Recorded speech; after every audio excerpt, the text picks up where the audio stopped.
Prekurit është e njohur Trepça për shoqërinë shqiptare. Gjetje arkeologjike dëshmojnë që ka metale të vjetra që i takojnë edhe para historisë, ka gjetje artizanale që dëshmojnë që ka pas industri mjaftueshme, së të bollshme, edhe në Ilirin apo Dardaninë e asaj kohe, që në territoret e Mitrovicës edhe në lokacionin e njohur Fafos, aty është gjetur një civilizim i kohës e Neolitit që lidhet me civilizimin e Vinça, që një civilizim që ka pas jetesë tipet qoftë me ato kasollat e asaj kohe, ose me mënyrën që i kanë përpunu me dhe gjitha ato punime që sot i kemi në muze. Kjo në bazë të veglave të punës që shihen, që ka edhe një lloj fure, qoftë edhe altar, le me kuptu që këto territore, këto hapësira kanë qenë çdo herë një tërheqje, kanë pas një lloj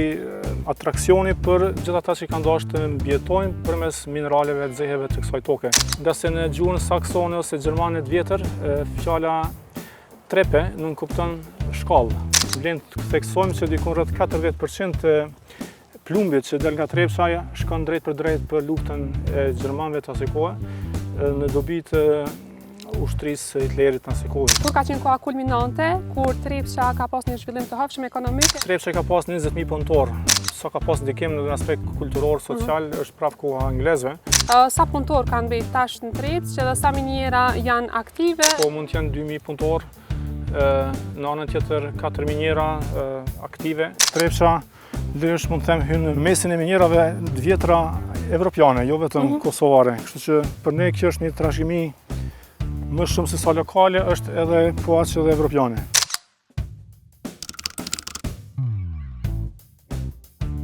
Përshëndetje nga unë Diana Luzha dhe mirë se veni në podcastin Diana Stories. Sot gjendemi në qytetin e Mitrovicës, konkretisht në shtegun industrial Vizit Trepça, një projekt i cili ndikon në ruajtjen e trashëgimisë industriale, po ashtu edhe ky projekt ndikon edhe në zhvillimin e turizmit të qëndrueshëm. Për të folur më shumë për këtë projekt, sot e kemi musafir Luzim Hotin, i cili është drejtori i organizatës shtatare, drejtori ekzekutiv dhe po ashtu personi i cili qëndron brapa këtij projekti. Luzim, mirë se vjen në podcastin Diana Stories, edhe faleminderit për kontributin në këtë aktivitet. Mirë se erdhët në Mitrovicë, edhe ju faleminderit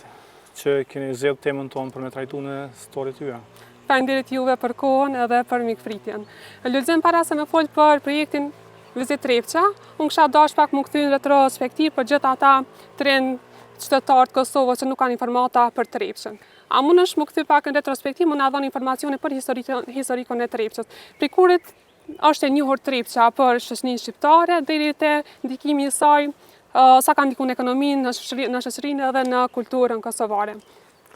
Po, është shpesh herë bëj si humor se sot për sot Trepça fatkeqësisht nuk është siç ka qenë më herët një kombinat me një emër të njohur ndërkombëtarisht, po sot ndoshta për rrethonat që dihen, gjeneratat e reja njohin më shumë Trepçën ndoshta për shkak të klubit basketbollit. Edhe për sport nuk e kanë shumë idenë që Trepça është një pasuri e madhe kombëtare, një konglomerat me plot informata që janë të pafundme, edhe që kërkohet shumë kohë dhe studim, ndoshta edhe institucioneve tona relevante për me arrit me përmbledh gjithë historikun e Trepçës. Po them këtë për arsye se zetaria edhe marrja me minierat nuk daton në periudhën as të anglezëve apo gjermanëve apo kështu po në periudhën e vonshme, po është një veprimtari që ka filluar edhe në kohrat parahistorike. Gjetjet e fundit, qoftë në rrethina ndryshme, qoftë nga dime, qoftë në zonat përreth gjithë Kosovën, gjetjet arkeologjike dëshmojnë që ka metale të vjetra që i takojnë edhe para historisë, ka gjetje artizanale që dëshmojnë që ka pas industri mjaftueshme, së të bollshme, edhe në Ilirin apo Dardaninë e asaj kohe, edhe cila më vonë mandej le me kuptu që edhe jo rastësisht e kemi përveç Ulpianes edhe municipin Dardanorëm që gjendet në veri të Kosovës, e që ka të bëjë kryesisht me faktin që kanë kontrollu qysh edhe romakët, kanë gjetë një sistem të gatshëm të kësaj fushë të artizanateve të zehës, të nxjerrjes dhe përpunimit mineraleve, e që le me kuptu që është një traditë në vazhdimsi. Mos harrojmë që në territoret e Mitrovicës edhe lokacioni i njohur Fafos, aty është gjetur një civilizim i kohës e Neolitit që lidhet me civilizimin e Vinça, që njihet si një civilizim që ka pas jetesë tipit qoftë me to kasollat e asaj kohe, ose me mënyrën që i kanë përpunu me dhe gjitha ato punime që sot i kemi në muze. Kjo në bazë të veglave të punës që shihen, që ka çekan, ka edhe një lloj fure, qoftë edhe altar. Le me kuptu që këto territore, këto hapësira kanë qenë çdo herë një tërheqje, kanë pas një lloj atraksioni për gjithë ata që kanë dashur të mbijetojnë përmes mineraleve të zeheve të kësaj toke, nën toke. Mos harrojmë që këtu edhe pozita gjeografike, tre lumejt, njohur, përfshirë lumin Trepça, ndoshta le të themi lirisht 4. Këto kanë shërby po ashtu edhe për nevojat e zetarisë, për punimit, pastrimit mineraleve dhe të përpunimit më të tjeshëm për me i plasu pastaj në tregjet e ndryshme, qoftë në kohrat e romakëve në Rom, qoftë në tregjet tjera ndërkombëtare. Kështu që tash për tash gjendemi në një sajt tjetër arkeologjik i njohur si kisha saksone, përndryshe njihet si tamam kisha Shëmpjetrit. Daton pak në dokumentet që janë dokumentuar në Venedik. Në fakt në Rom është 1303 viti kur përmendet kjo, si një kish e komunitetit krishterë të asaj kohe, që i ka shërby zonës njohur si famullia e Trepçës, e që historikisht njihet edhe si një kish që i ka shërby enkas banorëve, punëtorëve sakson, do thotë gjerman apo austriak të kohës mesjetës, shekullit 14, ku kanë ardhur enkas për shkak të mbretëria serbe i ka angazhu për me punu në minjerat asaj kohe, edhe me sjell ekspertizën e tyre. Kështu që ata zakonisht është edhe në Artan, edhe në vende tjera, kudo që kanë pas prezencë saksonët, kanë pas krahas punës së minjerës, kanë pasur një vend besimit, kultit vet të krishterët, saqë janë fal apo janë lut para se me u fut në minjer. Duke ditë se kushtet e minjerave të asaj kohe nuk janë sikur sot, atëherë kanë pas kushte më të vështira, më të rrezikshme dhe s'kan pas ndoshta siguri si kanë sot. Kështu që ata kanë praktikuar në ritualet e veta një lutje, pastaj kanë shku minjer. Minjera gjendet prapa kësaj kishe, është një minjer e mesjetare që do ta shohim vim. Ndërsa këtu për tash prej krejt kësaj që ka mbet nga kjo kish, është disa freska shihen lart që dëshmojnë që ka të bëjë me një stil edhe të freskave të stilit bizantin. Cilat janë freskat, me qenë se nuk jena familjar? Po jo, shihet që pjesa sipër me ka disa rroba të gjata, mantile, që dukon tamam stilit bizantin, po ndërsa si kish thuhet që është më shumë e stilit gotik. Do të ka një gërshëtim të kulturave saksone, së asaj kohe gotike dhe bizantine të rajonit ose të praktikave që i kanë hasë këtu. Që le me kuptu që janë angazhu dhe artist të muraleve ose të freskave të asaj kohe, të vendit që kanë njoft punimin e kisha ose punimin të. Përndryshe, pozicione ka shumë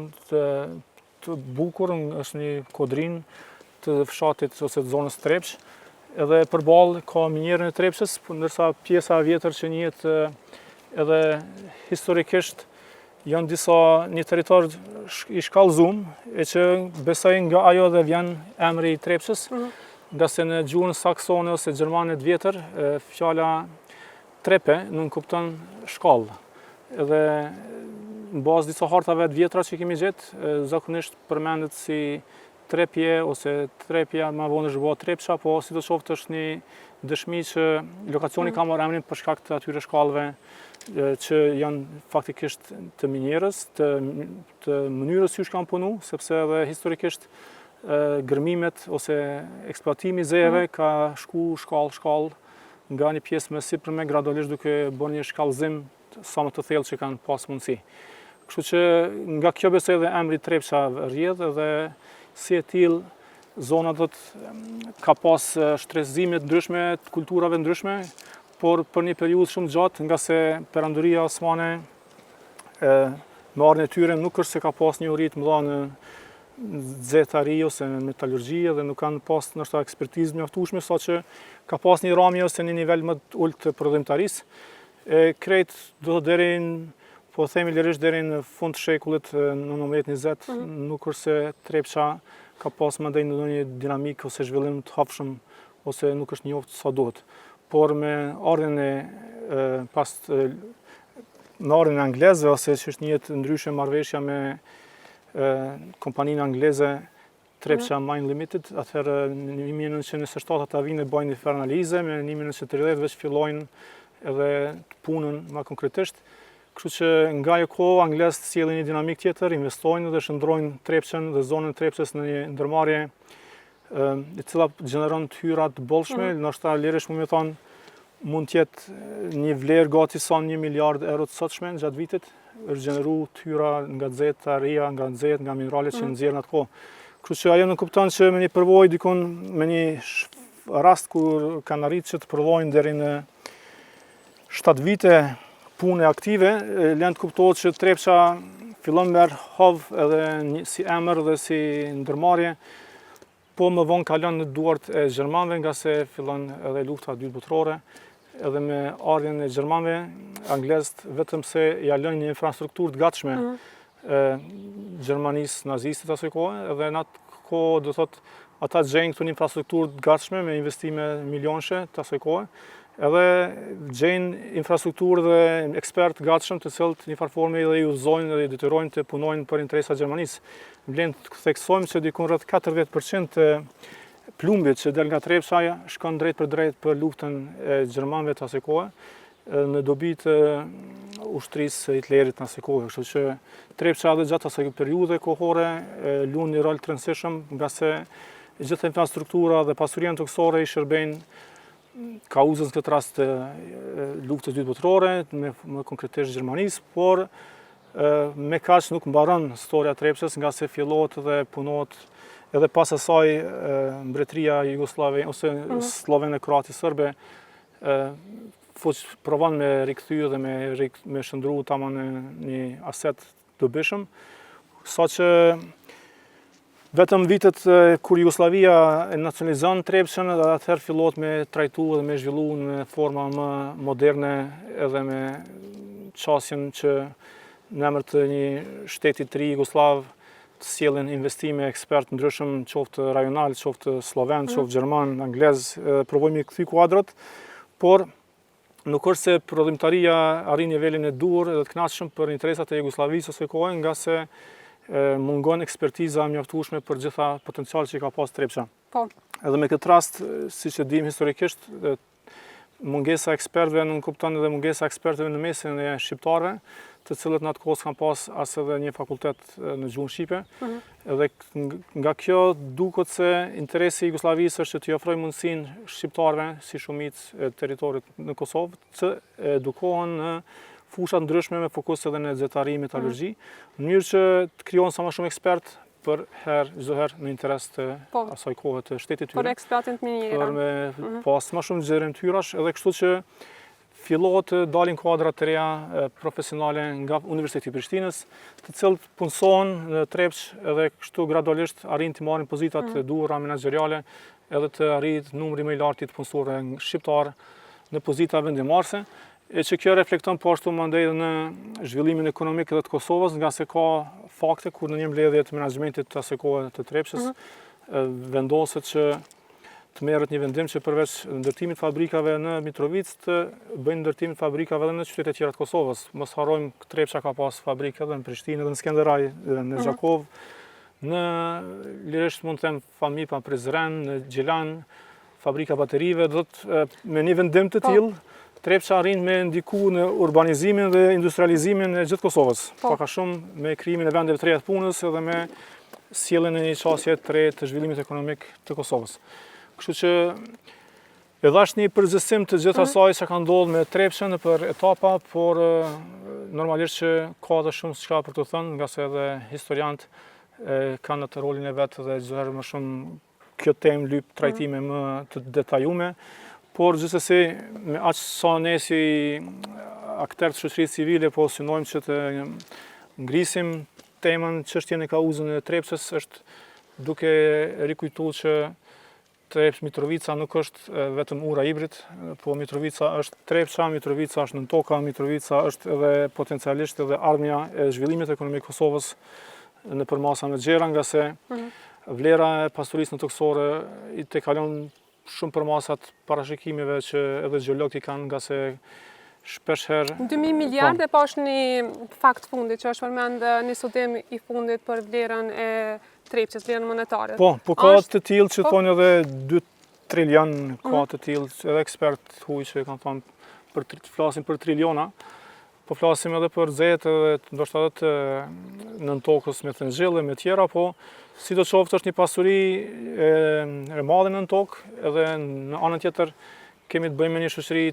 që jeton në kushte të mjerueshme ose në një kushte shumë jo të favorshme për jetë përmbi këtë pasuri, që është një paradoks i madh. Lulzim e përmendë në aspektin kronologjik historinë e Trepçës që eksploatimi një thjesht ka fillu shumë herë sa na që e menojnë deri te eksploatimi modern që ka fillu prej menaxhmentit anglez që kanë ardhur dhe kanë eksploatu. E përmendë edhe faktin që ka ndikuar shumë edhe në kulturën e industrisë Kosovë, përpos që Kosova ka nxjerrë zehe minerale prej minierave këto, ka ndikuar edhe në zhvillimin ekonomik industrial, në ndërtimin e kapaciteteve të punëtorëve lokal stafit. Unë po duhet tash jam interesuar me di se cili ka qenë po flas për kohën kur ka qenë koha kulminante, kur Trepça ka pas një zhvillim të hapshëm ekonomik dhe si ka ndikuar në aspektin ekonomik të komunitetit shqiptar dhe jugoslav dhe në atë kulturor e shoqëror. Kur kanë qenë kohat kulminante kur Trepça i ka pas kohat më të mira në aspektin ekonomik? Kohat më të mira thuhet që kanë qenë vitet 60-ta deri 80-ta, por kjo periudhë kohore mund të pasë një ramje, pastaj ngritje, pastaj prapë ramje për shkak se zhvillimit politike, po sidoqoftë në atë kohë kur e thash për mënyrën se si kanë arrit të eksploatojnë dhe të gjenerojnë tyra financiare është fjala më shumë, ndërsa në aspektin sa ka pas ndikim në aspekt kulturor, social, është prapë koha anglezëve, e cila indirekt i ka bë banorët mjedisit për rreth me përfitu shumë nga prezenca tyre, nga se ata kanë sjell krahas investimeve në këto zona, kanë sjell edhe një kulturë të re, kanë sjell lirëshme në thonë futbolin, si një lojë tashmë botërore njohur dhe kanë sjell bilardon si një lojë tjetër atraktive, rekreative kohës që ndoshta kanë qenë në kohë me shtete tjera, kanë sjell pishinën e hapur, tenisin si sport, kanë sjell kineman me filma të matri që në shfaqet në atë kohë, kanë sjell bowlings, lojë që akoma qytetet nuk e kanë, ndoshta gjitha kanë qasje në bowling, kështu që në vitet 30-ta apo me pas një hapësirë e tillë si kjo, gjitha këto rekreacione ka qenë veçanti dhe një përparësi e komunitetit përreth. Saqë këtu trit asaj kohe kanë përfituar shumë nga se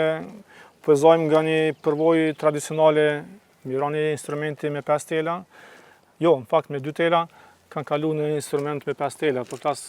kam mësu gitaren, kam mësu jazzin, kam mësu rockun, kështu gradualisht kanë rrjedhë dhe influenca ka pas efekt edhe në jetën e qytetit Mitrovicë. Po. Ka qenë dritare e ri për komunitetin e Mitrovicës. Padyshim edhe Mitrovica jo rastësisht është njohur qytet i rockut nga se influenca angleze ka luajtur një rol të madh, edhe kultura që kanë sjellë dhe gjurmë që kanë lënë kanë afektuar shoqërinë edhe kulturën e Mitrovicës edhe të komunitetit asaj kohe. Në vitet e 90-ta na folëm për zhvillimin industrial dhe për pikën kulminante kur i ka pas punë më së miri po themi Trepça. Në vitet e 90-ta për shkak të situatës politike kanë ndryshuar edhe mënyra që ka operuar Trepça dhe kapacitetet. A mund të na tregu për gjithë ata të reja që nuk janë shumë mirë të informuar kur kanë filluar ato, po tham, pikat që Trepça ka filluar me hop edhe aspektin kapacitetet e veta operative, po edhe ndoshta largimi i punëtorëve. Kur kanë filluar ato që me ndalë aktiviteti ekonomik i Trepçës edhe mos me pas atë hovin ekonomik që ka pas ndikimin në shoqërinë tonë? Unë mendoj që personalisht kam qenë i ri, po e di që greva minatorëve të Trepçës në vitin 1989 ka qenë një prej fazave më të kyçe që ka mujt me ndiku edhe në përshkallëzimin e gjendjes ose degradimin gradual të zhvillimit ekonomik të Trepçës, nga se me vetë faktin që minatorët të Trepçës kanë sakrifikuar për 8 ditë me radhë, kanë nejtë në grevë për një kauzë më të gjanë, jo veç të interesave minatorë, por edhe për kauzën e drejtave të popullit shqiptar në Jugosllavi. Prej asaj kohe do të thotë kur largohen edhe tradhtohen si minator edhe pastaj largohen nga puna, jo veç këta, por edhe shumë të tjerë që solidarizohen me minatorët. Kjo shkakton një rënim gradual jo vetëm Trepçës, por edhe të ekonomisë në Kosovë. Edhe pastaj nga ajo fazë fillojnë shpërnguljet e shumë minatorëve në shtetet skandinave si nevojë për me mujtë në mbjetu dhe me vazhdu jetën. Ndërsa në anën tjetër, solidariteti asaj kohe edhe nga fshatrat, zonat të ndryshme qytetit dhe qytetet ndryshme të Kosovës është që kanë bërë një tendencë me ndihmu familjet nevojë të Trepçës. edhe që me pas një farë solidariteti, edhe ajo ka pas një rol të rëndësishëm, po me gjithat në aspektin ekonomik, gjithë këtë humbje të numrit minatorëve të Serbia saj kohë nuk ka arrit me plotësu, me zavendësu me punëtor të Trepçës. Si është përshkallëzu numri punëtorëve? Sa kanë qenë kohën kulminante të saj? Sa punëtorë, nëse keni statistika, janë largu në këtë rast prej... Jo, po vetëm fakti që Trepça ka pas 20.000 punëtorë, edhe nëse shumica janë largu nga Trepça, le me kuptu që ka qenë pamundur me sjell ekspert nga Serbia, të cilët kishin me zavendësu 20.000 punëtorë, ose qofshin 10.000, po. Derisa shumica kanë qenë shqiptarë, kështu që fakti që ka ndodhur çaja fazë kur janë largu punëtorë nga Trepça, ajo nuk kupton që vetë shtetja së kohë, Jugoslavia dhe më vonë vetë Serbia, Malizi, nuk që kanë dalë me menaxhu si duhet me Trepçën, nga se kanë pasur edhe probleme tjera siç është lufta në Kroaci, lufta në Bosnjë, edhe janë shpërqendruar sa që Trepça ka mbetë në harres. Mandej kam fillu çdo herë tu degradu dhe tu humb rolin e vet që ka pas deri. Punu me ndërprerje. Ndërprerje, borxhe, huazime ose aksione nga Greqia, se ashtu të paktën çish i kanë paraqit. Gjithë ato kanë degraduar dhe nuk ka pas ndonjë efekt siç ka pas më herët. Mos harrojmë roli minatorëve dhe punëtorëve shqiptar ka qenë krucial për shkak se pa një punë të tillë me plot havë, pasion edhe përkushtim, nuk mundesh me nxjerr xehet dhe me trajtu dhe me proponu si duhet. Kështu që atë punë nuk është që kanë pas mundësi me zavendësu dikur tjetër, jashtë me pak serb të cilës kanë pas njohuri në këtë sektor ose në këtë fushë të xetarisë, nuk kanë pas nashta pjesë të punës ose të interesit tyre. E qartë. Në gjatë situatës luftës Kosovë, konfliktit Kosovë-Serbi, e thatë edhe ju më herët që Trepça ka fillu me pas ndërprerje, ka pas përshkallëzim për të keq sa i përket aspektit operacional, ka pas largim punëtorëve. Edhe di që ka punu me ndërprerje on and off dhe pastaj për vitit 2002 di që ka fillu në kushte modeste operimi i saj prapë, është rikthy puna e Trepçës. Kur ka qenë viti i saj kur ka fillu me një herë mas luftës, atë çysh ka kalu prej menaxhimin këtë rast që u ka me një sistem tjetër qeverisës në administrimin e qeverisë Kosovës? Unë personalisht nuk është që kam përcjell shumë pjesën e pas luftës së Trepçës, nga se edhe ashtu nuk ka pas vendime të rëndësishme përveç se ka kalu nga një ndërmarrje që s'ka pas në status të qartë, ka kalu tash në një ndërmarrje shoqërore aksionare me një përqindje që takon minatorëve, pjesa tjetër që takon shtetit. Ky vendim i qeverisë normalisht që ka sjell një stabilitet në aspektin e asaj që mund të investohet dhe mund të planifikohet më ndryshe, por efektet e zhvillimit pas kësaj janë akoma diskutabile se sa ka pas efekt, sa ka pas rezultat, nga se tashmë Trepça nuk është më pjesë e një sistemi funksional siç ka qenë në kohën e Jugosllavisë, ku Trepça ka bashkëvepruar me shumë fabrika, shumë ndërmarrje të asaj kohe dhe kanë pas ndihmë njëra tjetrës ose kanë shkëmbyer produkte, materiale, njohuri. Tashmë Trepça si e vetmuar nuk mundet edhe nuk do të ketë mundësi të kthehet në formatin siç ka qenë edhe të zhvillimin që ka pas, nga se faktorë të ndryshëm politik, faktorë ndryshëm social, ekonomik, kulturor, rrethanat politike, zhvillimi i teknologjisë, gjitha këto faktorë kanë bërë që roli Trepçës të zbehet dhe të jetë më sipërfaqësor ose më simbolik. Jo pse s'ka potencial, po mënyra se si ka vepruar dhe ai rrjedhëzimi i këtyre ndërmarrjeve që kanë ndihmuar njëra tjetrën, edhe që kanë ushqyer njëra tjetrën financiarisht, nuk funksionon tash sa dekada, edhe si e tillë nuk mund pritet që do të funksionojë, nga se edhe shtetet në rajon kanë sfida të reja me risitë që sjell teknologjia, me risitë që sjell nevoja tregut, edhe çësjet tashmë ndryshojnë edhe nuk mund të ketë një rikthim njëjtë. Ky është paktën mendimi im personal, nuk është që jam ekspert i zhvillimit ekonomik apo i kësaj, po megjithatë me atë sa më i shoh që nga këtë situata që mundet më vërejtu përmes mediave sociale ose përmes le të themi interesimit mbi zhvillimet në rajon, le me kuptu që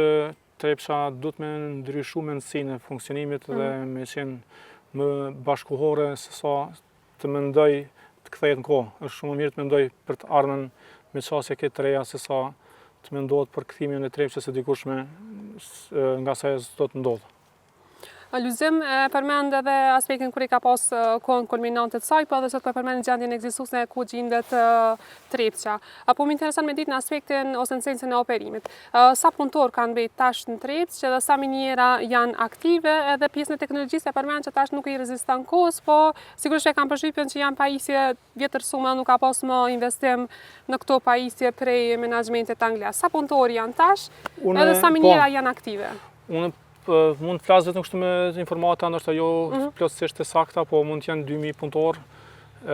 Në anën tjetër 4 miniera aktive, 2 në veri, 2 në përflasim kjo në Trepçë edhe ndoshta në Artan apo Kishnic më shumë me thonë.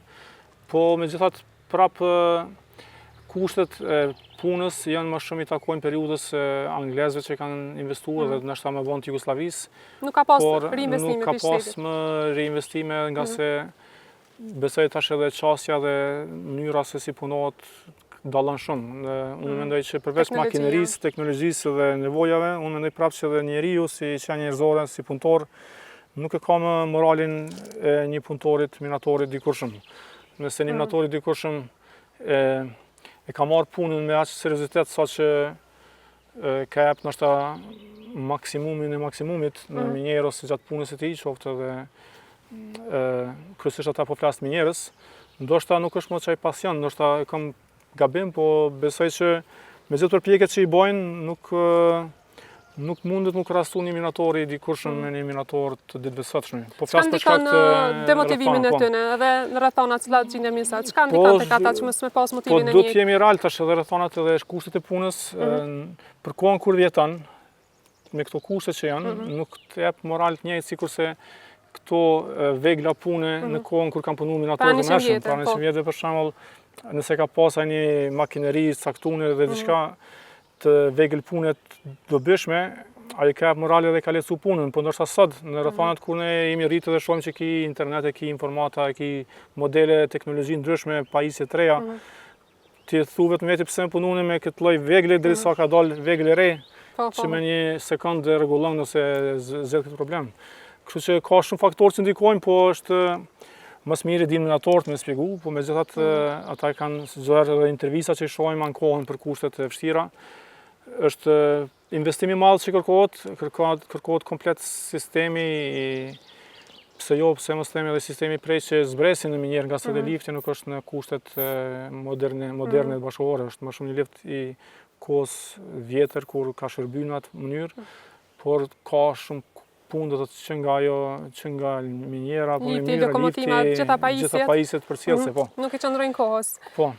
Kur jemi tek minjerat, unë po dua me vazhdu për gjithë ata që nuk kanë informata dhe për bashkëkombëtarët tanë që gjenden edhe jashtë Kosovës. Cilat janë disa nga nxehet edhe mineralet që nxirren prej Trepçës? Më të njohura që janë është plumbi, zingu, argjenti edhe prezenca e arit, që është më vogël, po megjithatë çdo muj Trepça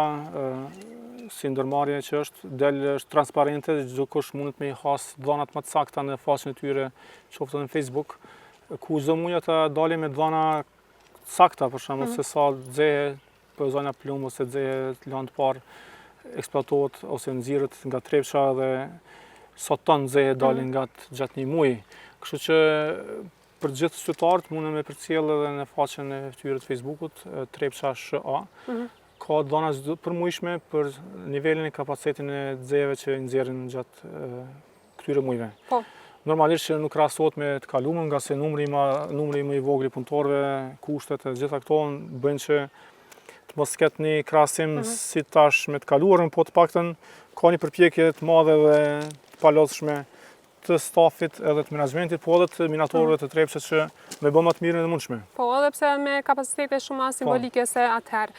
Kur jemi te zet, po më intereson edhe pse ndoshta nuk keni persone më kompetent për këtë punë, po gjithsesi besoj që keni informata. Ku shkojnë xehet? Në momentin që nxirren prej Kosovës, prej minjera në këtë rast, a përpunohen në Kosovë? Unë e di që mundësit për më përpunu nuk ka kapacitete shumë, po ku shkojnë ato xeja? Shkojnë në Kosovë, a dalin jashtë vendit? Me aq sa kam informata do të xehet kalojnë në flotacion, që është një pjesë e Trepçës që bën kategorizimin e mineraleve ose xeheve, edhe pas asaj si lëndë e parë shitet në shtetet ndryshme Evropës, varësisht prej kërkesës të tregut, edhe si e tillë shkon si lëndë e parë, nuk është se përpunohet apo nuk është se shkrihet për të shkuar si një lëndë në kuptimin si produkt final, kështu që si e tillë kjo e dëmton Trepçën nga se nuk arrin të gjenerojë hyra të njëjta ose të vlefshme sa ka nevojë. Përndryshe, si lëndë e parë, çmimi është më i ulët në treg edhe në atë rast dëshkohemi indirekt nga se nuk i fiton atë që duhet ta fitojë në fillim. Për shembull si produkt final, po e zojmë nëse prodhon diçka me të ose e shet si blok, si një copë si kallup e plumit apo i arit, është ndryshe çmimi në treg, ndryshe nëse dërgon si lëndë parë pa ndonjë trajtim më të qeshëm. E qartë. Lulzim, kur jemi të minjera, këtu e përmendet që është një minjer edhe ka një historik. A mund të na tregu pak për historikun edhe rëndësinë e saj në kohë? Në bazë dokumenteve që kemi has, është një prej minjerave mesjetare të kohës që është shfrytzuar nga saksonët, por nuk përjashtohet që ka qenë edhe më hershme, për shkak se edhe dardanët, zotrues të këtij territori, e kanë njoft zetarin edhe kanë punu. Edhe kam pas faktet që kam pas betejat shumëta me ushtrisë, qoftë maqedonase, qoftë rezistenca ndaj ushtrisë romake. Të lemi kuptu që kam pas ushtrit armatosur mirë me gjitha, po e zojmë, qoftë helmeta, qoftë vegla ushtarake tjera, heshta apo mburoja. Madje disa nga gjetjet arkeologjike të tipit si kallup, lemi të kuptu që edhe ka pas përpunime të heshtave dhe të mburojave antike në këto territore. Kështu që nuk do të thotë që vetëm saksonët e kanë shpikë dhe e kanë hapë këtë minjerë për me fillu me punu me dzeje, por mund të kenë shfrytzuar si diçka të gatshme dhe kanë vazhdu punën e tyre. Fakti që në rrethinat e Trepçës ka me qindra lokacione, vrima, tunele, shqyqim banorët, bunare, forma ndryshme, të leme kuptu që këto zona janë trajtu nga Ilirët apo dhe Dardanët shumë vite më parë se sa kanë ardhur romakët dhe se sa ata që kanë sjellë ndonjë risin këtë zeje. Do thotë kjo tash për tash është vetëm një prej tyre, mirë po në zonat përreth ka shumë hapësira të tilla ose galeri të punës të kësaj natyre, saqë banorë shpeshherë hasin edhe gjejnë vegla pune në këto, kudo që hynë më thellë gjejnë dëshmi, relikte të ndryshme, artefakte të ndryshme të asaj kohe. Por kjo është më afërta e kishës, kësaj kishës katolike, që është njohur si kisha Shëmpjetrit, edhe si e tillë normalisht që këtu kam arrit me marrë dzejet dhe pastaj me plasu në treg sipas kohës ose si në atë kohë kur do që kanë kërku. Ndërsa më tutje tash do të zbresim gradualisht tek lagja që është më bashkohore për kohën kur përflasim, nga se është ndërtuar në shekullin e kaluar nga anglezët, të cilët thash më herët që nga viti 1930 kanë sjell një frym të re, qoftë në investimet në minjera dhe në Trepçë, po ashtu edhe në vetë mjedisin përreth, nga se kanë kontribuar indirekt në mirëqenien, në aspektin kulturor dhe në punësimin dhe në relaksimin, si dhe organizimin e aktiviteteve socializuese që kanë shërbyer dhe kanë ndikuar shumë në shoqëri. Lulzim, para se me kalu, edhe tash rrugës kena me kalu ka lagji anglezëve,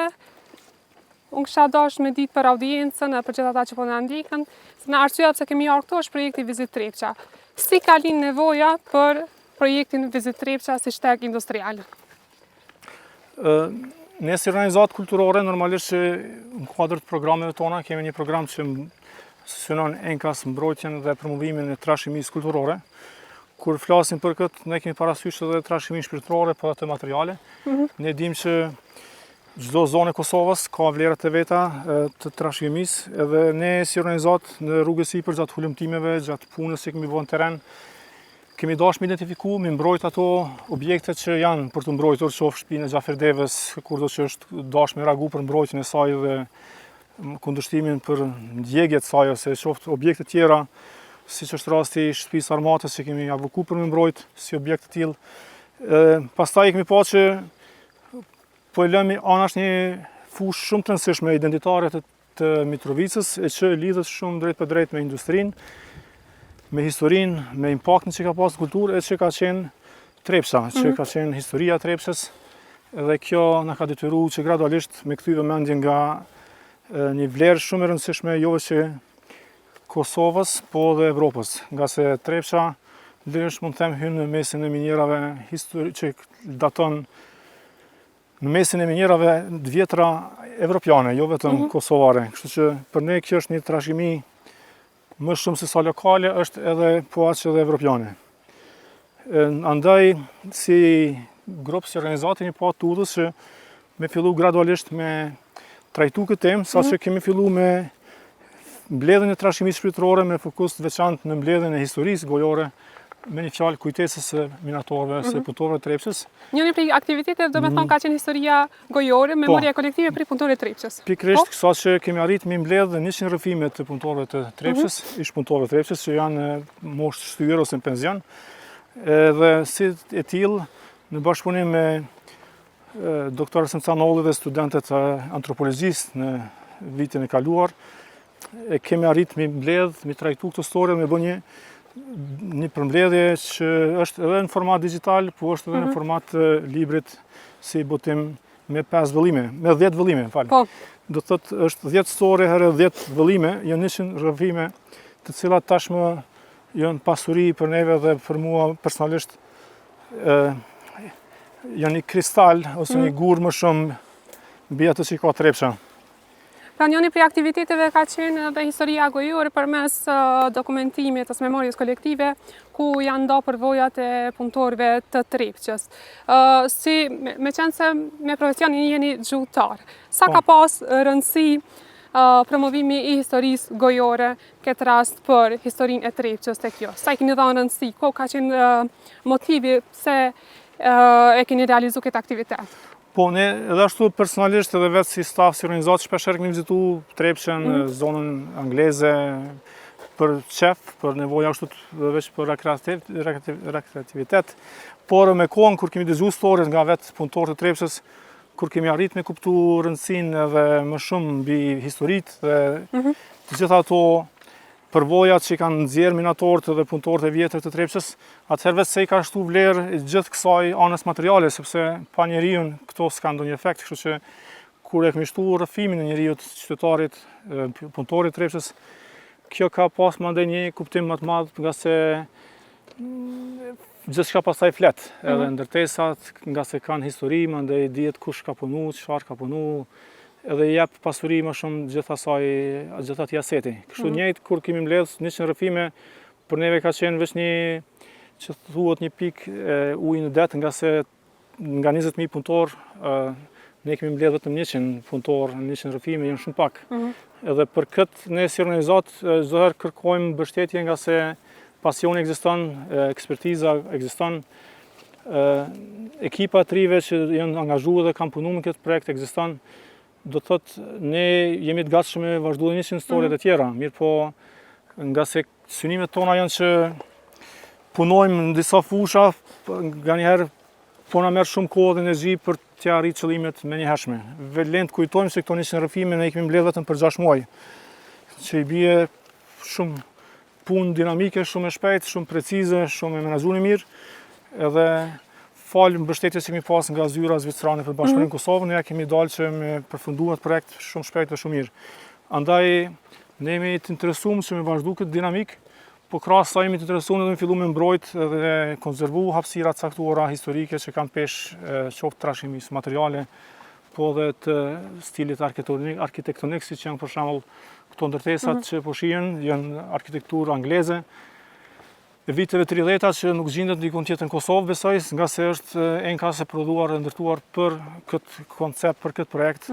që është gati sa një qytet me gjitha rolet dhe funksionet që i takojnë një qyteti të vogël. Pra Pra kjo ndërtesë administrative është ndërtuar gjatë menaxhmentit angles dhe ka shërby për? Jo, kjo s'është administrative, kjo është një nga ato që kanë banorët me role të rëndësishme rezidencë, po. Ndërsa pak më sipër ka qenë hoteli, ku kanë prit musafir të roleve të rëndësishme ekspert nga Gjermania, nga Anglia, nga Çekia, shtetet ndryshme,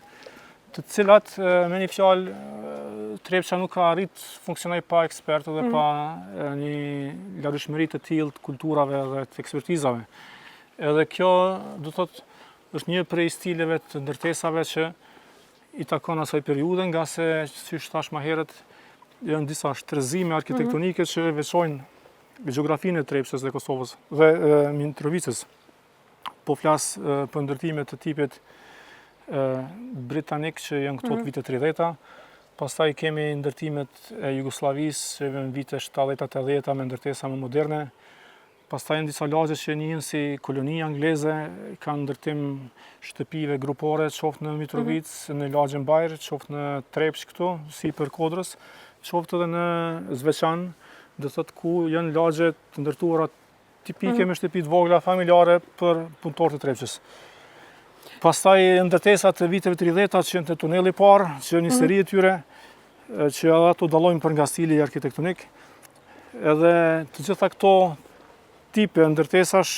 të lëmë kuptuar që këtu ka pas shtrëzime e të vazhdueshme kulturash edhe ndikimesh që mbesin si një dëshmi e jona që do të me trajtu si një historik. Pra njëna prej pikave turistike në kodër të shtekut industrial Vizit Trepça është edhe kjo lagje angleze, ku ka nejtë, po tham, residentët angles, ekspertët, menaxhmenti, punëtorët angles, shumica dhe kanë pas të pika rekreative, kanë pas bibliotekën, si që edhe më herët, kanë pas pishinën,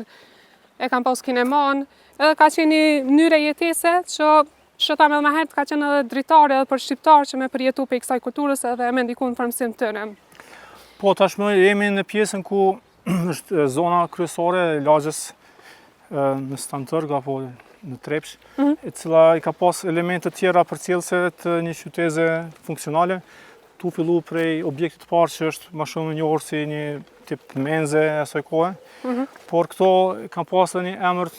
gjermanisht, kisha me quajtur besoj gjermanisht si Bankhaus, janë quajtur si shtëpi banimi, disa nga objektet kanë shërbyer enkas për banim. Edhe janë quajtur si Bankhaus, si shtëpia e banimit për enkas për minator. Edhe si tilla kanë pas ndoshta senet elementare për një jetesë bazike. Në anën gjatë kemi muzeun e mineraleve dhe kristaleve të asaj kohe që në vitet mas 30-tave më njëherë një nga gjeologët gjerman të asaj kohe ka propozuar me bëni muzej për Trepçën, edhe si tillë kjo është ndrodhur ndoshta si muzej i parë i tipit me minerale dhe artefakte që janë gjetur nëpër minjera, i kanë shërbyer historisë së Trepçës këtu. Më vonë është shpërngul nga kjo pikë dhe është në një zonë tjetër. Ndërsa në anën tjetër prap kemi të bëjmë një ndërtesë që ka shërbyer menaxhmentit të Trepçës, zyreve të tyre, si një pikë vend takim ose vend i punës, duke mos lënë anash edhe vend banimin për familje që kanë pas rast të banojnë këtu, sipri, por gjithsesi kanë pas qasje edhe në një post që ka qenë kjo para, post i vogël, pastaj një berber që për nevojat dekorimi, për nevojat dukjes, një banatore edhe një shitore. Të gjitha këto kanë qenë shtrira në një vijë të katit parë, në anën tjetër, pastaj kemi edhe minjerën, këto po mendoj, kemi edhe kinemon, edhe qendrën e kulturës që ka shërbyer për banorët në këtë zonë. E lagjes angleze. A ka pas edhe punëtorë shqiptarë që janë akomodu këtu në këtë rezidencë? Numri i punëtorëve shqiptarë ka qenë më minimal, më i vogël, për shkak të, siç e kam thënë më herët, mungesa e ekspertëve shqiptarë në ato vite ka qenë shumë e vogël. Nuk është se ka pas mjaftueshëm kuadro nga shqiptarët të cilët kishin pas mundësi me përfituesat status të qëndrimit në rezidencat e anglezëve. por gradualisht me kohën, duke fillu nga pozitat minatore me ratë të tjerat, derisa fillojnë të bëjnë inxhinierët, pastaj arrin të akomodohen të marrin pozita dhe të gjenë akomodim edhe në hapësirat ku po flasim që kanë shërby për të tjerët. Por gjithsesi komuniteti këtu ka përfituar shumë, po e zajmë në pjesën anësore këne ka qenë kinemaja, qendra kulturës, e cila ka sjell filmat më të ri të asaj kohe, nga vitet 30-ta tutje, deri sa njerëzit kanë pritur të me radhë, duke përfshirë edhe gratë, nënat shqiptare të asaj kohe. Kanë mujtë me përfituar qytetarët e zakonshëm. Kanë pa filma nga më të rit deri te filmat amerikan, western, qoftë edhe indian nga India, të cilë shpeshri ka mba me qajt, mi përjetu si sot si shpërjetohen serialet, por në atë kohë kjo ka qenë mediumi i vetëm edhe këtu kanë arrit me hap një dritare të re dhe me pas një uri të reja mbi zhvillimet në botë edhe kulturat e ndryshme në botë. Tash si qëndron fati këtyre residencave, a banon këtu dikosh? Është një numër shumë simbolik i banorëve që kanë trashëguar se kanë pronën këtu.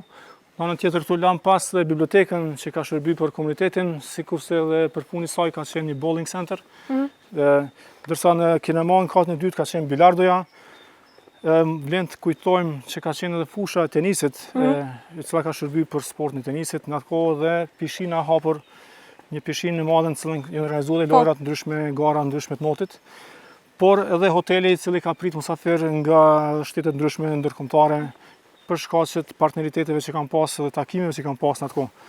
Tash për tash jemi duke ecë një farë shtegu të minatorëve ose të punëtorëve të Trepçës, shteg i cili është i ndërtuar me kaldërm, edhe cili shpije drejt tek miniera Trepçës. Do të thotë nga kjo lagje, gjithë ata që kanë jetuar, kanë pas jetë sociale gjatë natës në këtë zonë, të nesërmen në mëngjes është dashur të nisen në këmbë nga kjo rrugë për shku në minierë, për shku në repartet e veta të punës, edhe për fillu punën nga sipas orarit dhe planit. Në kodër këtij e përmendëm lagjën angleze, për çka ka shërby, mënyra e jetesës, kushtet cilat i ka pas, si ka ndikuar në jetën kulturore dhe të shqiptarëve. Cilat janë pikat e tjera në kuadër të shtegut industrial Vizit Trepça që vizitorët mund të ardhin dhe mi vizitu përpos lagjës angleze dhe kësaj minierës që po drejtohemi tash. Çka përfshin një turist brenda ditës, çka përjeton? Cilat janë pikat turistike që janë përfshirë në këtë shteg industrial? Shtegu industrial fillon zakonisht me pjesën e muzeut të qytetit ku vizitori potencial kurse që vjen, fillimisht njoftohet me historinë e mjedisit, gjeografisë Mitrovicës, njoftohet me periudhën neolitike, me rast ishe artefaktet që janë zbuluar në këtë territor, njoftohet edhe me periudat historike tjera deri në mesjet edhe më vonë, edhe gradualisht ishe disa artefakte që lidhen me industrinë në Mitrovicë, industrinë përreth, përfshirë edhe artefakte nga municipum Dardanorum që është në komunën Leposavicit sot, po është një qytetëz vjetër antike, një cila ka pas elemente ndryshme si forume, shtesë, objekte shtesë që kanë pasuru atë zonë romake, nëse mund me quajtë, për shkak se municipum Dardanorum, vetë fakti Dardanorum, të lemi kuptu që ka qenë një komunë ose një bashki e Dardanisë. Edhe si e tillë, ajo është e barazleshme dhe ka një vlerë sikur se Ulpiana në Prishtinë. Edhe si e tillë ka artefakte që janë rujtë dhe janë në Muzein Mitrovicës. Kështu që nga Muzei Mitrovicës ne zakonisht vazhdojmë në pjesë tjera të rëndësishme, duke fillu shkojmë për ta parë dhe pjesën veriore, monumentin e minatorëve. Pastaj në parkun industrial të Trepçës, i cili ka një largëshmëri rrëfimesh, duke filluar nga fabrika minatorëve deri te fabrika fosfatit që njihet si Fafos, pastaj aty është edhe lokacioni ku janë gjetë civilizimi i neolitit. Në Fafos janë 2 sajte që janë gjetë këto artefaktet e neolitit. Për të vazhduar më tutje në Stantërg apo në tunelin e parë, për të njohur me ndërtimet e asaj kohe nga vitet 30-ta deri te 80-tat për nevojat e tunelit parë si ndërmarrje, si zonë, si hapësirë, edhe fabrika që tha më herët pjesa ku është bërë dhe flotacioni, edhe pas asaj vazhdohet në Stantërg, në Trepçë, lagja angleze, me kishën saksone, minierën antike ku jemi tash, edhe përfundojmë në minjerën e Trepçës, ku është muzeu i mineraleve kristaleve, si dhe është hyrja në minjerë, hyrja në zhveshtore të minatorëve, potencialisht nëse pajtohemi nga njerë me më herët, mund të bëjmë edhe organizime të tureve në minjerë në horizontin e 10, që i bie 800 metra thellësi, por ekstra përveç kësaj, Trepça dhe Vizit Trepça ka një mundësi të bëjë tur edhe të elementeve tjera të bukurive natyrore duke promovu bukuritë e Shalës Bajgorës, parkun e Erës,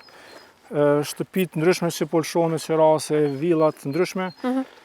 të Drurit, duke gërshetu pse jo edhe me potencialet gastronomisë, siç është pak më anën tjetër të Mitrovicës, të themi tek Koshtova, restoranet e peshkut, liçeni artificial i Ibrit, edhe pse jo historiku më i fundit që është ura Ibrit, Pra është një gërshetim i pikave turistike brenda kompleksit industrial edhe jashtinëm. Po, ne provojmë me bëni gërshetim, por nga njerës nuk mjafton një ditë për ta rrëfyer Mitrovicën dhe potencialet që ka dhe vlerat që ka, sepse është një qytet që ka shumë çfarë thot, shumë lehtë është për shembull një qytet tjetër të Kosovës mund ta rrumbullaksosh si rrëfim brenda një dite, ndërsa Mitrovica me potencialet që ka dhe me shtrirjen gjeografike që ka, mund të them që është një prej qyteteve që nuk mund të rrëfehet për një ditë. Andaj ne jemi fokusu më shumë në pjesën e trashëgimisë industriale, për atë kemi fokusu në Trepçë. Mirë po në rast se palët dëshirojnë që të njihen në Mitrovicën në tërësi, dhe të ketë edhe elemente tjera rekreative, arktuse, qoftë kulturore se multikulturore, atëherë Mitrovica mund të njihet me 2 ditë apo më shumë se 2. Disa dana praktike brenda shtegut industrial Vizit Trepça. Nëse një turist i caktuar pe konsideron pi Kaçanikut ose prej një regioni tjetër dëshiron me ardh, teknikisht sa orë merr mi vizitu gjitha pikat turistike brenda shtegut industrial? Zakonisht ne fillojmë në orën 9, nëse bëjmë një dinamik të shpejt mund ta përfundojmë në orën 2. Nëse shkojmë gradualisht mund më ngadalë, mund të shkojmë deri në orën 4, po këtu përfshin edhe një pauzë dreke. Po. Kështu për 5-6 orë mund me kry. Po, për 5-6 orë mbaron. Po. Çfarë ditë është e hapur, kur mund me ardhë vizitorët? A ka grupe të organizuara, mund çdo ditë javës? Me që të shtunet e diellet janë ditë më të lira për gjithë, edhe për neve këto ditë janë më të preferuara, nga se ditë tjera janë ditë punës. Edhe kështu që zakonisht preferojmë shtunë e dielle. Në disa raste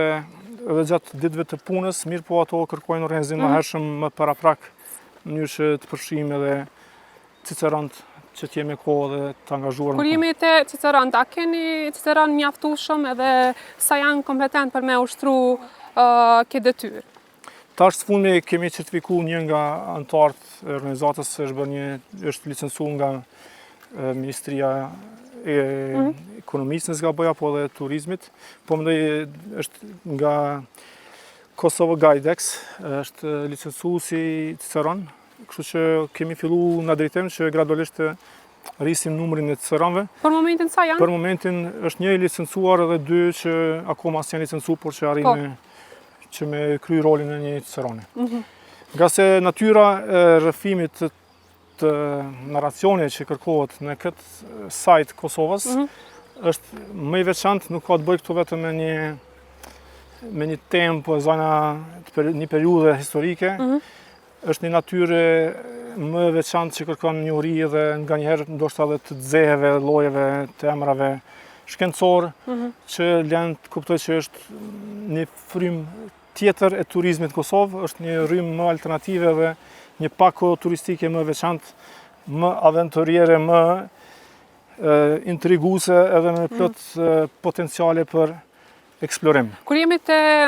kjo pako turistike që i përfshin gjitha këto pika turistike që i listove ma herët, për me pas qëndrueshmëri projekti, du të me pas edhe tyra. A ka ndonjë kosto fillestare për gjitha ata vizitorë që dojnë me ardhë? Sa është kostoja për me hy brenda këtij shtegu industrial? Që me pas qëndrueshmëri projekti? Për me pas qëndrueshmëri projekti, normalisht, po flasim dëshiroren, kërkohet paktën të paktën jo, po një shifër prej 20 euro për person. Mirë po ne, deri më tash, kemi shku për arsye të promovimit edhe tërheqjes vizitore, edhe të interesuara, kemi shku me një shifër simbolike 10 euro për person.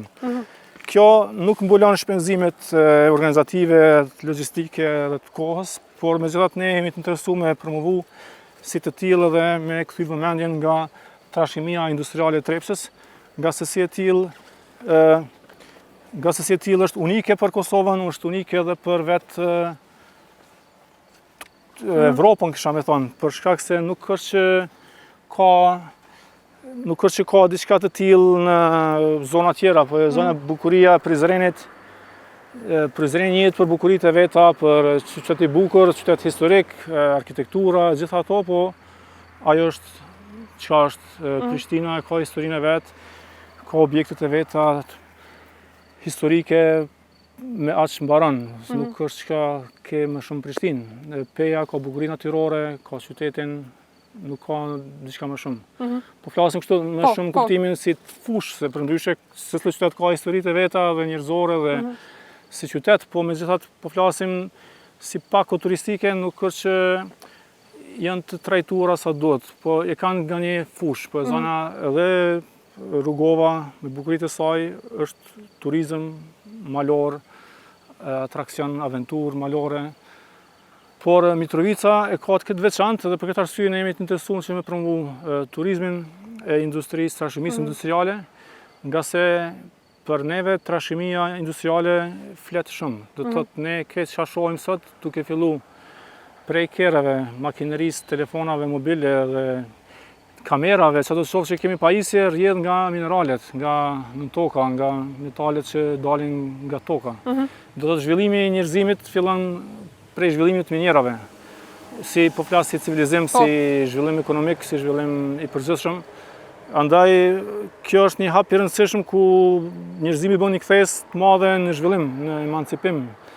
Andaj për neve këtë histori kërkon ne jemi në hapat fillestare, jemi akoma pioner të kësaj fushë. Po me përvoja që mundemi marrë në rajon nga Gjermania, nga shtete tjera, për shembull Saksonia është një zonë e njohur në Gjermani që ka plot minjera dhe tashmë shumica prej tyre janë shndruar në zona atraktive turistike, nga se jo çdo herë mundesh me i shfrytzu për nevojat industriale, por tashmë ato i kanë shndruar në zona turistike me potencial të madh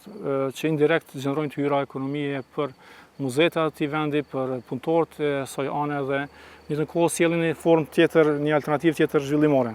Njëjtë edhe këto mundet Mitrovica dhe Trepça me potencialin që ka mund të shndrohet në zona atraktive turistike, që përveç muzeut të mineraleve ta ketë një muze shtesë si muze historik të Trepçës, i cili ka çfarë thotë, ka plot materiale, ka plot dhana, edhe si e tillë të gjenerojë hyra pastaj për vetë qëndrueshmëri. Kur jena te projekti turistik Visit Trepça, që është një projekt i cili e ruan trashëgimin industrial, po të njëjtën kohë edhe promovon turizmin e qëndrueshëm. Është një prej misioni, objektivave të projektit. Për qytetarët e zakonshëm, a mundesh më na tregu me terma thjesht, çka është turizmi i qëndrueshëm dhe si ndikon specifikisht në fushat e ambientit, ekonomisë, edhe në aspektin shoqëror?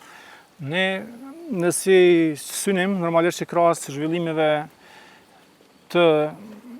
çfarë do të ndodhë në zhvillimet e Trepçës dhe këto, ne si organizatë gjithsesi krahas këtë kësaj që e bëjmë me Visit Trepça, synojmë që përveç informatave që japim historinë e Trepçës, provojmë që trajtojmë edhe problemet mjedisore që janë bartë si trashëgimi e zhvillimeve historike të Trepçës, apo që janë trashëguar si probleme mjedisore. Qofshin ato degradime të mjedisit, qofshin ato ndotje të tanishme, qoftë edhe duke jep ide ose synime, sugjerime se si mund të shndrohen të qëndrueshme. Po e zojmë krahas asaj që ne shohim që Trepça sot përveç që ka trashëguar dëme të ndryshme mjedisore, ka probleme që aktualisht ndoten lumejt, për shembull hedhja e derdhja e ujrave nga minjera, apo procesi që përpunohen ato, hidhen kemikalet të ndryshme në lumin Trepça, pastaj në lumin Sitnica, dhe kështu që afektohet dhe gjithë bota nënujore, pastaj bashkët përreth lumit Sitnica, edhe indirekt gjithë ekosistemi mund të më dëmtu. Kështu që ne synojmë që me ngrit çështjet edhe çështje të tilla vjedisuese edhe me ngrit çështje të tilla mjedisore, po edhe synojmë që me shfrytëzu ato asete që janë për neve vlerë, pavarësisht që janë gjendje të dëmshme, të shkatruara ose të vjetra, ne synojmë që të përdorim idenë e rishfrytëzimit që të jenë në dobi të komunitetit, që të shfrytëzohen qoftë si hapësira, qoftë si objekte dhe qoftë si asete që mund të gjenerojnë një vend pune, një vend të rritë pune. Po, pra në aspektin e turizmit të qëndrueshëm, në aspektin ambiental është njëna për aktivitet mund me qenë që men që me jalon ekspozimit, të me thonë ko me shkatru, ju i rishfrytëzoni, i ridestinoni, në këtë ras në hapësira muzeale, në muze, edhe të pjesa e aspektit ekonomik ju gjeneroni mundësi punësimi, me qenë se tash si projekt ju edhe keni Cicerona, keni punëtor që janë të angazhuar, kështu që ka efekte. Gjithsesi, ideja që deshta të them është që për shembull ne tash së kemi bërë një marrëveshje me kombinatin Trepça, kemi marrë një hapësirë të vogël për Visit Trepça, që të jetë si një infopoint, edhe përzojmë një tip kioske, një objekt i cili deri vonë s'është shfrytzuar, ose për vitet tona nuk është shfrytzuar. Ne e trajtojmë atë si diçka që mund të rishfrytëzohet, mund të shërbehet komunitetit, mund të jep dije edhe mbi mënyrën se si të trajtohet mjedisja, se të japim shembull konkret se si të pastrohet një zonë, si të trajtohet një zonë, si të gjelbrohet, si të mbjellet diçka. Edhe në këtë formë që ajo çësia jon, përveç se është edhe informuese edukative, është edhe aksion veprim i drejt për drejt edhe rigjenerues për të mirën e qëndrueshme për gjenerat e ardhshme, sepse mbi gjitha turizmi i qëndrueshëm në konceptin tonë është që pasuritë që i kemi, qofshin ato nën-toksore, qofshin këto mbi-toksore, ti shërbejnë gjeneratave të ardhshme. Nuk është ideja që të eksploatohet gjithë pasuria e Trepçës për një herë dhe të mbetet në zero. Edhe nëse është me këtë ritëm, nuk është ndonjë problemi i madh, sepse edhe gjeneratat që pritet me ardhë, që pritet me jetu në këto territori, do të kenë një farë mundësie të gjenerimit edhe të mbjetesës apo të zhvillimit në këto zona. Edhe pse ka ndoshta me bollëk, po megjithatë po flasim për gjitha resurset përfshirë dhe resurset nën-toksore që janë këtë rast ujërat termale të nxehta të Trepçës. Në konceptet tona, sa që promovojmë përmes Visit Trepça, synojmë që të ngrisim çështjen që ujërat të tilla shumë lehtë, në bazë shembujve në rajon, mund të shërbejnë si ujëra për ngroje për gjithë qytetin. Mund të shërbejnë si ngroje qendrore për banesat kolektive, edhe për ndërmarrje të ndryshme, ndoshta edhe për vetë Trepçën. Pastaj panelet solare mund të shërbejnë për Trepçën, ndoshta edhe me kursy mjete të panevojshme të shpenzimit për rrymë, nga se panelet solare e dim gjithë që shërbejnë ashtu për një, le të themi, kursim të mjeteve derisa ekziston energjia diellore. Lexim për projektin Visit Trepça, nuk është që ka filluar edhe shumë më herët, edhe jashtë intervistës ju pyeta që ka filluar prej 2023 si pilot projekt. Edhe deri tash që jemi në vitin 2025, po do me pas informacion nashta dhe audienca se cili ka qenë nashta ndikimi afaqshkurtër në ngritjen e vetdijes. A ka pas vizitor prej shkollave publike, a ka organizime, aktivitete, deri tash sa turista kanë kaluar nëpër këtë shteg? Vlen të kujtoj që po mendoj, nështë në fillimit e para ka qenë më vështirë, vetëm sot mund të them që jeni pala tret, ose le të them 2 grupe më hershme kanë qenë që janë trajtuar përmes Visit Trepça, qoftë për çështje studimore, të studime diploma postdoktoraturë ose diçka të tillë, mbi Trepçën, qoftë edhe të rasteve vizitorë gjerman apo dhe italian që vinë përmes tureve nga Shqipëria, nga Tirana. Kjo na ka fut pak a shumë në listën e qyteteve në interes për vizitor, edhe po dita ditës ka interesim. Javën e ardhshme dhe kemi përfaqësues edhe nga Austria, edhe vizitor nga Austria, që do të thotë është duke e pas interesim të vazhdueshëm. Që impakti afaqshkurtër ndoshta është jo shumë i madhshëm, po fakti që është kthyer vëmendja nga kjo zonë, edhe që trajtohet trashëgimia industriale e Trepçës në një formë të veçantë, le me kuptu që ja ka vlerë edhe që do të ketë një potencial më të madh. Sot në Muzeun të Mineraleve ose të Kristaleve të Trepçës kam pas rast me pa edhe qindra student të nxënës të shkollave të mesme që vinë nga Kosova, nga qytete ndryshme të Kosovës, edhe në bashkëbisedim me stafin e muzeut kuptova që ka raste që vinë deri ka 600 vizitorë në ditje. Kretë kjo është rezultat i promovimit vazhdueshëm që bëjmë të dy palët, edhe Muzeu i Kristaleve, po edhe ne si Vizit Trepça. Në mënyrën se si e promovojmë, si tërheqim vizitorët, besoj që është duke kontribuar në rritjen e vizitorëve. Po në këtë rol luajnë një rol të rëndësishëm edhe mediat, rasti si rasti juaj ku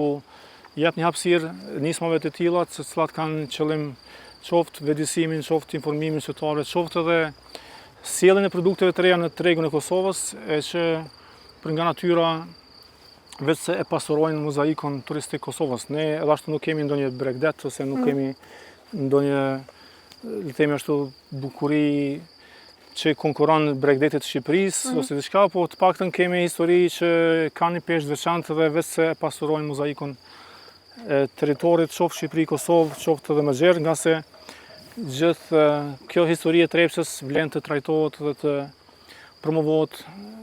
vazhdimisht në të sjellën fryma të reja dhe çaste të reja. Po. Pra profili i vizitorëve është ndryshëm, qoftë vendor, qoftë ndërkombëtar, ka studios të huaj, po mund të ardhe dhe kanë ardhe dhe shkolla fillore, nxënësat e shkollave fillore që kanë qenë prezent këto. Po, gjithsesi do të është fjala për nga fëmijët që janë fëmijët e shkollave tipik fillore që kanë qasje për momentin pa ndonjë pagesë. Informat me rëndësi për shkolla fillore që i ka pa pagesë. Po, për momentin është një qasje tillë, por unë konsideroj se nevoja është edhe fëmijët, edhe gjithë ta keni simbolik, sa do qoftë 50 cent, nga se edhe kontribuojnë vetë institucioneve, edhe vetë e kuptojnë çfarë është vlera, i shtohet vlera edhe vetë produktit edhe vetë ofertës ose ekspozitës që dëshëshes, se përndryshe nëse një fëmijë është i gatshëm blen një çamçakës ose një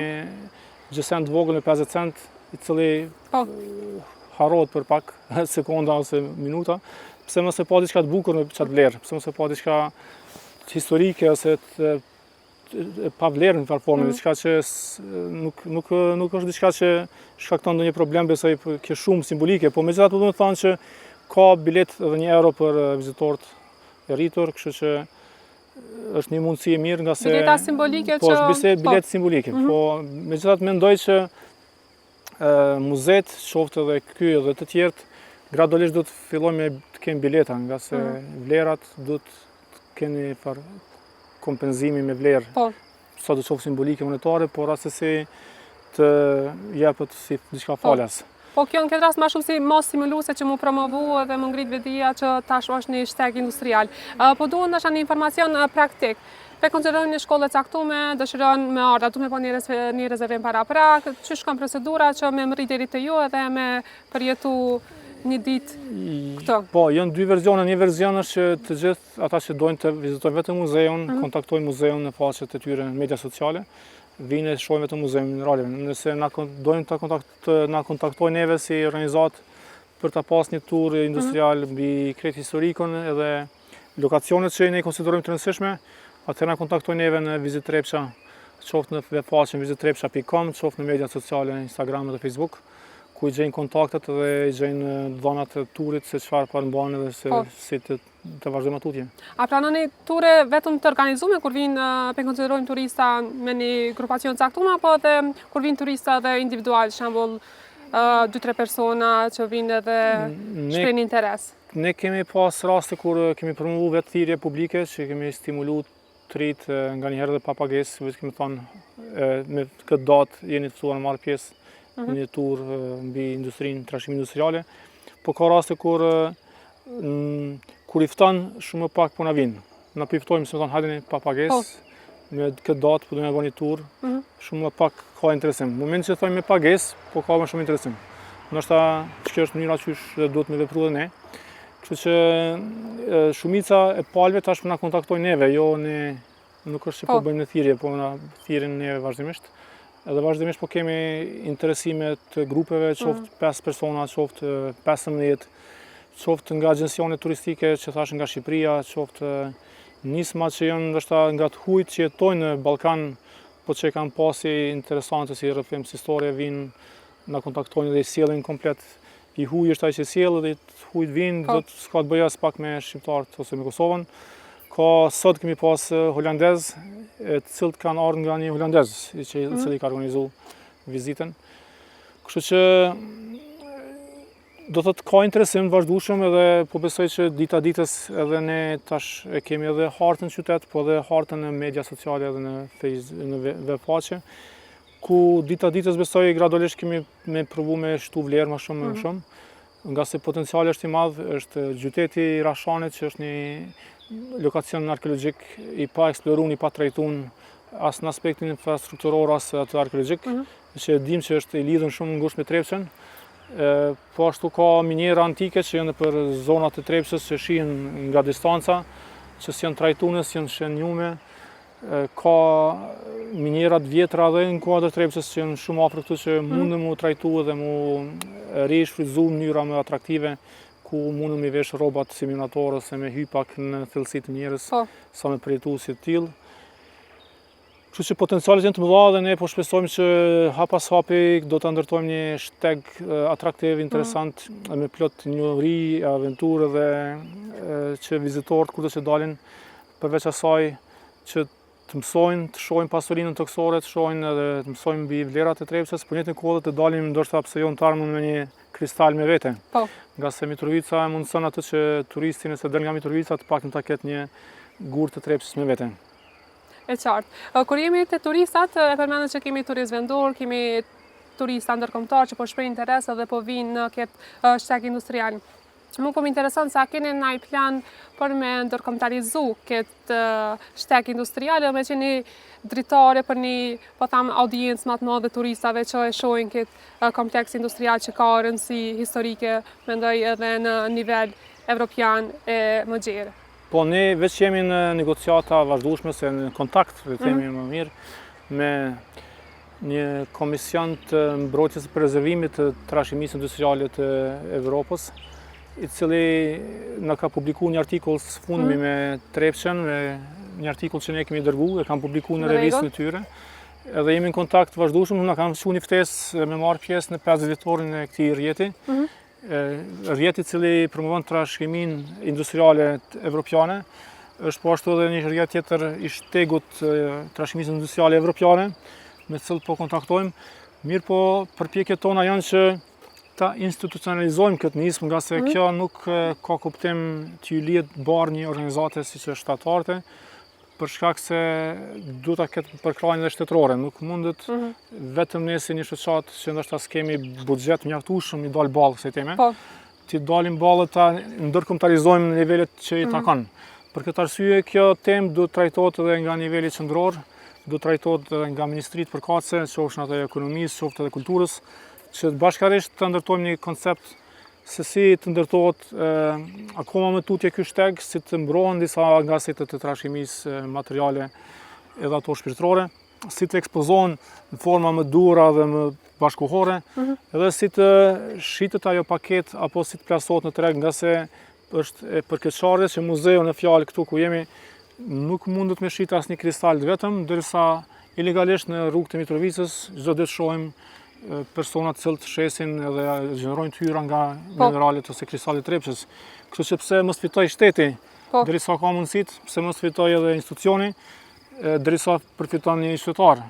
Kështu që as atyre qytetarës duhet i mbetet hatri, derisa është një pronë e shtetit, pse mos fitoj shteti dhe pse mos zhvillohet shteti nga këto vlera. Një mineral i tillë i bukur, nëse shpërbëhet ose bëhet plur, mund ta ketë një vlerë ndoshta 20-30 cent, ndërsa si tillë si guri i bukur, ndoshta mund shitet në vlerë 10-20 euro, 15 euro. Kështu që ekzistojnë potenciale ndryshme për gjenerim të hyrash, për zhvillim, por gjithsesi këto duhet fillimisht pranohen edhe të trajtohen nga niveli qendror, nga Ministria e Ekonomisë, nga Ministria e Kulturës, që gjithë kjo vlerë, gjithë ky bagazh të trajtohet profesionalisht me ekspert historisë, me ekspert arkeologjisë, me ekspert fushës përkatëse të zejeve dhe metaleve, në mënyrë që pastaj të përfshihet në agjendat edhe planet edhe paketat turistike evropiane, që të përfshihet në rrjetet evropiane. Nga se kjo barë që kemi marrë si organizat është një barë që ne po e shtyjmë përpara, por pra po them pa një përkrahje institucionale është shumë e vaktë, më e Ma sfiduese me pas qëndrueshmëri. Po. Ju e keni kriju mostrën, tash në afatgjat duhet me qenë edhe qeveria e Kosovës e përfshime në këtë projekt. Lulzim, na jemi në fund të intervistës të kësaj bisede dhe krejt për fund kisha dashur me dhënë një mesazh na me krejt para mysafirt, zakonisht e kemi praktik me nda një mesazh për trind. Në këtë rast me qenë se i gjitha biseda ka qenë orientuar drejt turizmit të qëndrueshëm, me nda një mesazh për trind për projekte të qëndrueshme. Kosova vetvetiu edhe mënyra si funksionojmë si kulturë shpeshherë ka të bëjë edhe me atë anglisht thonë resilience ose një farë gjendshmërie, qëndrueshmërie që jemi kalit me gjendje të vështira, edhe për neve gjatë kësaj kalitje kemi shpik edhe ide që ndoshta se ekzistojnë kërkon botë e janë shumë inovative, po s'kena arrit me patentu as me kuptu që janë unike dhe veçanta. Me një fjalë kemi aq shumë vlera që kemi bërë nga zori, nga mundi, edhe shpesh herë si vlerësojmë si të tilla dhe sa arrimi materializuese, mi promovuese, mi identifikuesi tonat. Kështu që në këtë proces edhe bukuritë natyrore, edhe resurset natyrore, edhe minerare që i ka Kosova, padyshim që duhet mi shërby gjendjes nevojave të popullit tanishëm, po gjithsesi duhet të mendojmë edhe për gjeneratat e ardhshme dhe të trajtohen si diçka që mundet mi shërby edhe atyre që vinë pas neve. Kështu që Trepça është një shembull konkret që përveç asaj që ka pasurinë toksore, Trepça ka edhe pasuri të mëdha mbi toksore, po flas për asetet, për objektet, të cilat derisa degradohen, është shumë mirë të trajtohen, të konservohen faktikisht edhe të rishfrytëzohen për nevojat komunitetit. Duke pas për bazë që në planin zhvillimor komunal të Mitrovicës thuhet decidivisht që mungojnë 4 hektar hapësirë për nevojat të kulturës Mitrovicë, ndërsa në anën tjetër i ki rreth 40 objekte të shprasta që rrinë